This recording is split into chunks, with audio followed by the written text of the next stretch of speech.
Welcome back, my fellow agents.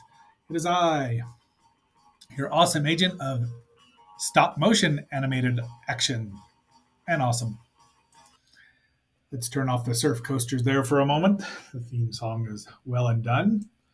So, today, in honor of Svengoolie airing Dinosaurus last night, we're going to talk about Dinosaurus. All of the screen grabs today have come from the Blu ray, and there's some fun stuff in there.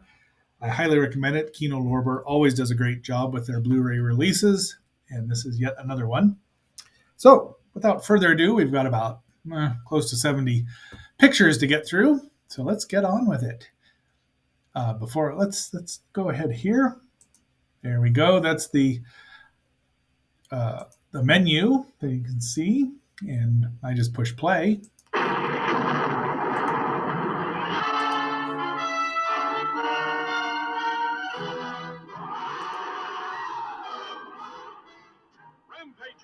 In an unsuspecting world.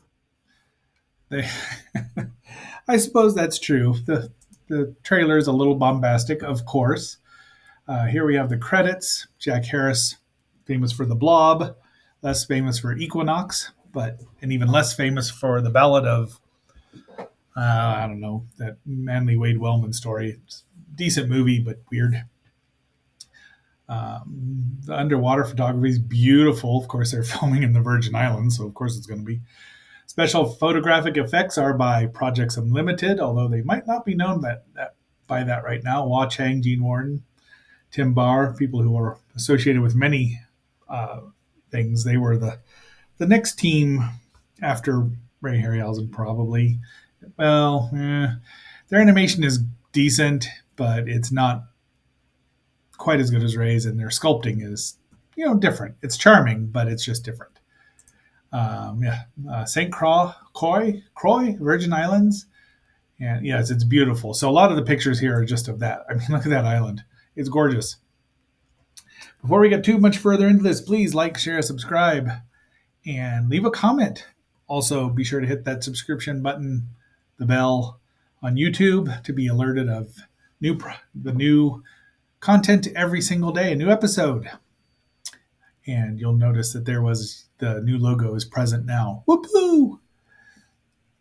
Anyway, there we are. They're creating a harbor here in this beautiful area. It's like something's very out of place here, and it's not anything natural. Look, explosions, and guess what happens? Well, there's our villain of the piece and his would-be woman who turns on him, deservedly so, Mike Hacker. He's got some kind of oddball accent, so Hacker's Miguel Hackerino, maybe. I don't know. But Island Cantina. It's just a beauty. You can tell where they shot in the Virgin Islands, and then where they go back to the sets later on. But they did a lot of they shot a lot of it down there, for plates and things. See, this is all part of their. There's our two heroes, Manly Man. Geez, it doesn't even have their thanks.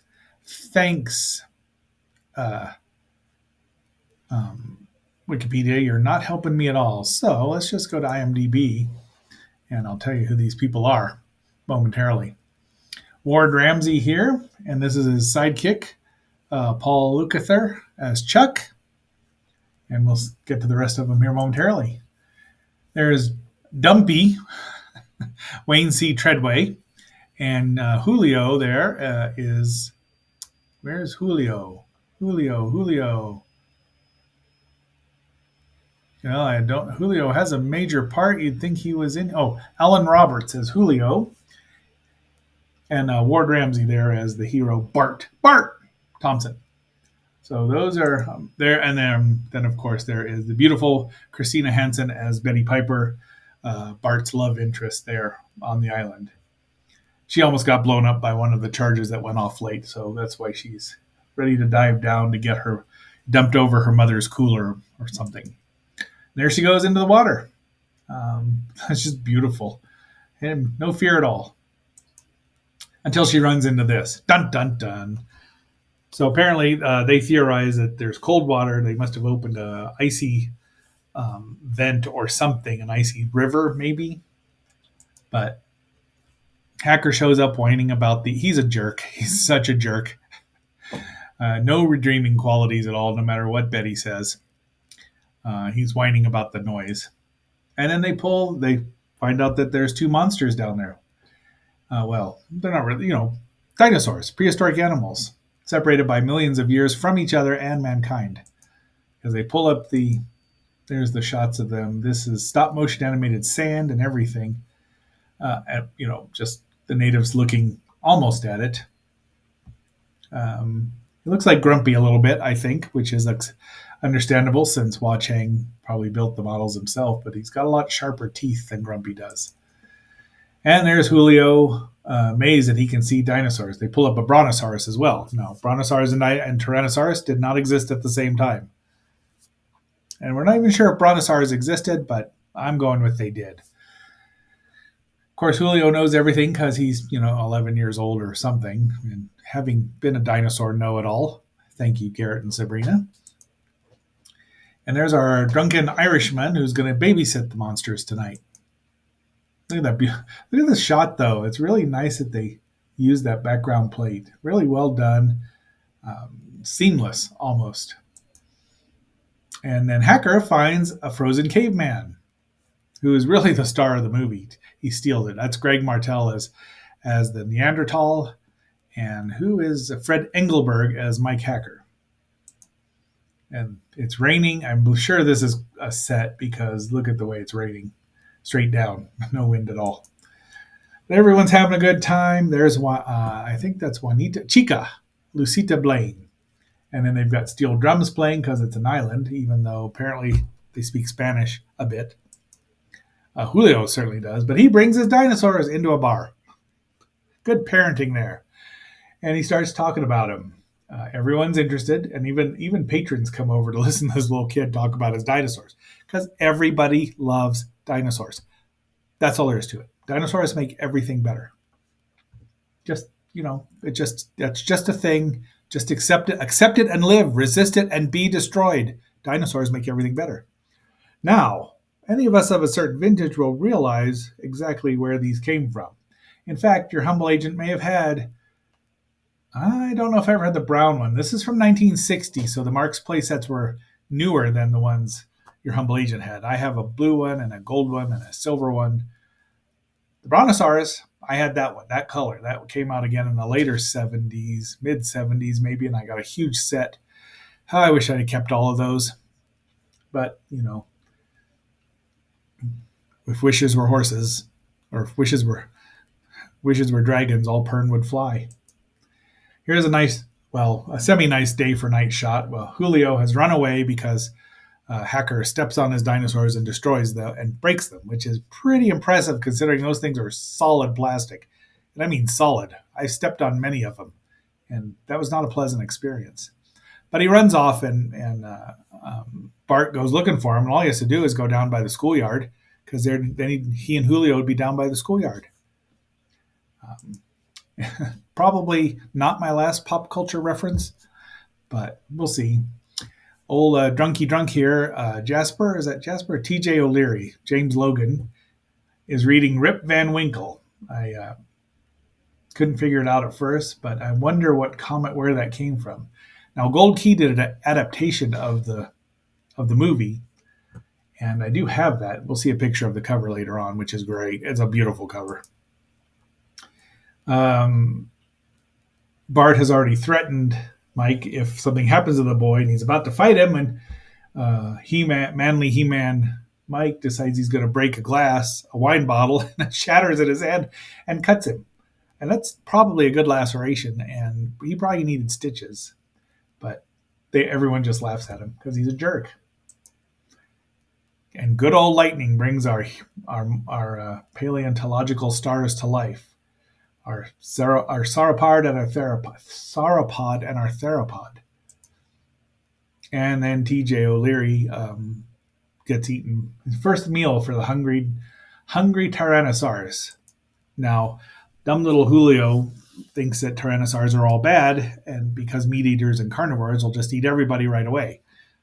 prevalent thinking at that time. Even if they had a mouthful of food, they'd drop it and go chase something else to eat another mouthful of food, which was not what would happen. If you didn't bother them, they would not bother you, I would think. I mean, if you don't threaten them, other predators don't just stop eating because there's other scavengers floating about.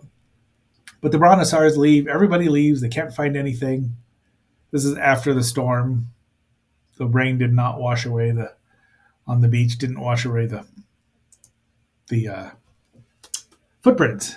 The T-Rex there immediately stomps on a bus full of passengers. This is not explained. It just happens. Where they're got to be tourists, but he had to have killed all of them. Look at what happened there. This scene is very reminiscent of that first T-Rex scene in Jurassic Park. I'll tell you what. Oh, and speaking of trailers and all, let's listen to a little more of that. Living creatures from the dawn of time. What havoc will they wreak? What lives will they destroy? Well, that's Bobby's. That's Betty's mother there, being scared.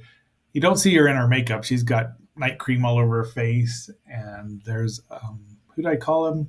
Greg Martel as a Neanderthal. Who they see each other and freak out. It's a pretty funny scene. Now, once he gets to this house, they digress into a bit of comedy for about 20 minutes. This could have been, if you can hear my sainted mother singing, the Broncos have just won their football game. If you can't, well, maybe next time. But they could have cut out about 15 minutes of this movie and it would have flowed a lot better because they do a lot of comedy. It's not bad, especially if you're just watching it. It runs 83 minutes. Of course, it was released. Oh, let me go back. Maybe Wikipedia will actually be helpful here. What depths of panic and terror will they create? That really sounds like some Universal music, and Universal did release it, but the music was done by Ronald Stein. It was directed by Irvin Yeworth, produced by Jack Harris, of course, and this is 85 minutes. I clocked it about 84, the DVD, or the Blu-ray, pardon me. Budget was $400,000, shot in parts of the Virgin Islands. Released June 24th, 1960 in New Orleans. So probably the rest of the country after that. So where were we? Oh, I like the picture here with the little Julio model. It's in scale. It's a pretty gigantic animal. It's a friendly because it's herbivorous. Now, herbivores eat things right in front of them. They don't care if there was a squirrel or something, a rat, and they just chomped on it. By rat, they'd eat it. So they're not strictly herbivorous, as Julio says. It's a nice model. Looks like Emily. Unfortunately, it's not as smart as Emily. And now we get the caveman, the Neanderthal, is messing around with the only shortwave radio left on the island, and guess what happens to that? He runs into the bathroom and gets scared by the flush. Yeah, this could have been left out. I mean, it's, broad comedy here. There's the model, the hand puppet of the T-Rex, which is adequately vicious. It doesn't really look too much like the other one. What do you do? And here's a nice, this is where everyone goes to get away from the T-Rex in this actual, I don't know if it's a castle, but that's where they end up. So apparently T-Rex, the Neanderthal, is a crossdresser. Now people can't watch it in Florida anymore, can they? So he picked out a coat, but he'd rather try on the dress. And once again, physical comedy here, whoop, which then added a curly Three Stooges sound effect too when he pops the pie into Hacker's face. These are his two henchmen, Mousy and Jasper Dingus, I don't know. They weren't played for laughs too much, but they did get some good lines in. It's not over the top. The caveman is, but he's in a new world. So they get on the back of it's a nice shot. Julio gets to live the dream of riding on a dinosaur. Now Holly in Land of the Lost only rode Dopey. Nobody got to ride Emily. But there's a nice shot here. Looks really good. And apparently the caveman knows how to ride a dinosaur. Go figure. I Dinosaurus, the most amazing, astounding, astonishing adventure of them all. Yeah, that's not too over the top either. Promising you a lot.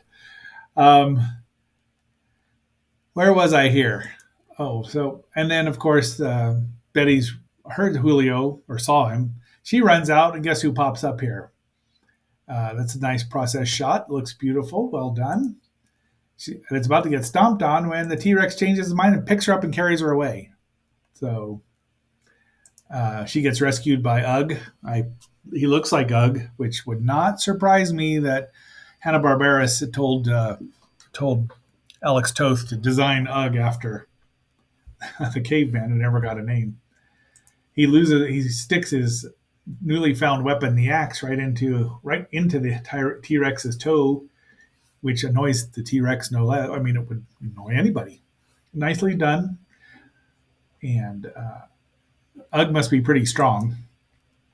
And Ugg's a little, this strawberry blonde has captivated his attention. Fortunately, there's a dinosaur who wants to eat them because dinosaurs, T Rex, want to eat everybody in Beyond 1960. anything your mind can imagine, never before seen on the screen. Okay, that's the creature from the Black Lagoon music. So that is stock Universal music. I thought that sounded familiar.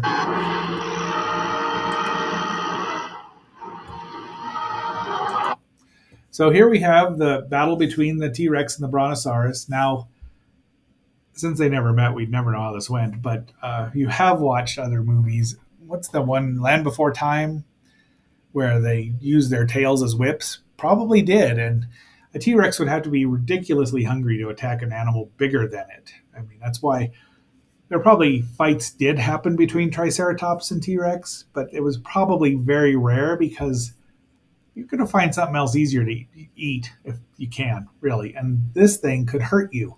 It could land on you. But it's a well done fight. Julio's throwing rocks at it because he's kind of an idiot and calling him a bad T Rex because he's a moron. I mean, but back then we all thought they were evil. Well, most people thought they were evil. But it's a well done animated sequence, and it does have several of the puppet shots intertwined with it. So, because the puppets were easier to film and cost a lot less than stop motion, as anyone would well know. And the poor Emily does not survive.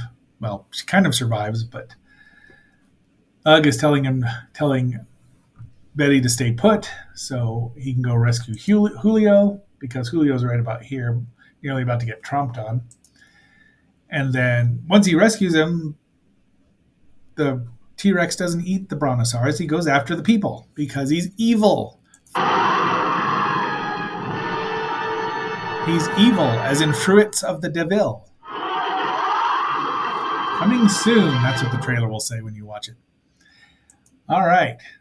Fortunately, Mike and Dumpy, or Bart and Dumpy, have their Molotov cocktails because Lucita knew how to make them from wherever she was from in her other country. And boom, right? He's breathing fire. And then Ugg sacrifices himself to save the others because he gets caved in on, and so does Hacker. So he meets his just reward with his gun in his hand, like the coward that he is. So we don't feel sorry for him. We're kind of glad he's gone. He's obviously how he got to be the head of the village or whatever it was by the governor appointed him, probably through bribes, I would assume. What a jerk. Emily gets, Emily because, Bronte, and she's a Brontosaurus. Thank you, Holly. And falls into the quicksand, and unlike the tar pit, they were not able to get her out. And now this dumbass T-Rex realizes he's lost a big meal, so now he's got to go find all these human morsels, like human chicken McNuggets. Thank you, Calvin and Hobbes. So here's stuff they shot down in the islands. I'm sure everyone had a great time because they got a vacation and had to shoot, 40 minutes of film and they were done. I don't recall what this is. An old fortress is what it's called here. So everyone, the villagers, and there's not a lot of them, but really, most of them. Then they see him, and the cry goes out. Dumpy yells out, "Dinosaurus!" I like this shot. It's too bad it's it's the hand puppet and not the.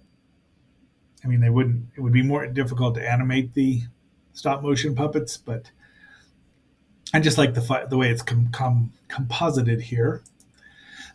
Bart decides he's going to try to fight it with the crane. Off he goes, and everyone just stands there and watches him. La la la la la. Julio shouts encouragement because he wants that mean old T-Rex to suffer, I guess, because his friend the Brontosaurus is gone and his Ugg the caveman is gone. So this is combined well. It's a nice battle. You don't see machine versus dinosaur very often. So it's obviously a different puppet than Grumpy was. Oh, I was going to do that, wasn't I? Dang. Well, look for Dinosaurs, the Terrible Monsters on YouTube. Watchang did the animation for that. That's where you see Grumpy and everybody else from Land of the Lost. And finally, he wheels it around and wallops him. The dinosaur actually almost does the caveman T-Rex. Oh no, I'm falling. And into the water, everybody cheers. Julio says, why did Ugg have to die? And he says, well, he's out of time. And what would you do? And if you woke up in the 21st century, I'm assuming the kid's still alive. He wouldn't be that much older, maybe 10 years older than me, maybe 15 years older. So anyway, everyone's happy. It looks like Mike there has a new girlfriend. Dumpy is still alive. And then we see the boat in the distance, and the passengers are watching all the natives and everyone cheering and thinking, well, they have to cheer for the boat showing up. They have nothing ever happens on that island. Or does it? And here is a Jack Harris trademark. Dun, dun, dun. So there's the movie. The Blu-ray is excellent. It's got commentary. It's got a making of, which, who's that guy? Well, I know who that guy is, but, and, oh, look at that other guy there at the top. I don't know who these other people are, but I do know who this one is. That guy I've heard of. Anyway, here's a couple of posters. This is actually on the DVD cover. It's pretty, I think this one's pretty garish. It looks good. Catch your attention. Or the Blu-ray cover. The DVD cover had a version of this poster on it and was released in the probably the late 90s even, and it was about $30 back then. And only had I think it had the trailer. It wasn't anamorphic. Looked great. It was nice to see it in widescreen, but I'm glad I didn't buy it. That's the cover it had on there. But look, not suitable for children. Who else would be wanting to watch this? There's a little blood in it, but that's about it. I mean, really. Eye-catching. And then there's a still. Here's the comic book, which I believe I have, still only 10 cents, which meant it was about to go up to 12 cents in a minute. And there's the Super 8 millimeter version of it. I did see the 50-foot film, and then I've never seen the 200-foot movie. I didn't care for the movie at first, but didn't realize it was supposed to be a comedy. Once I realized that, or it was an action comedy or a comedy action, whatever you want to call it, I was like, oh, it's a lot better movie. And that's it. I saw that the first time I saw the movie on television in the probably early 80s, maybe on Channel 20. I don't remember anymore, but it was nice to see that because Channel 2 didn't ever show it. Look at that new logo. I really like it.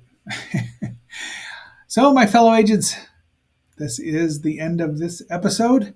And until our next adventure, this is X7 signing off.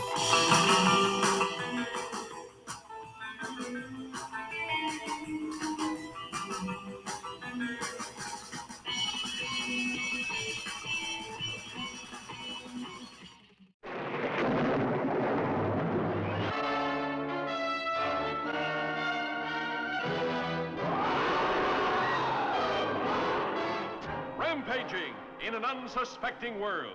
Living creatures from the dawn of time. What havoc will they wreak? What lives will they destroy?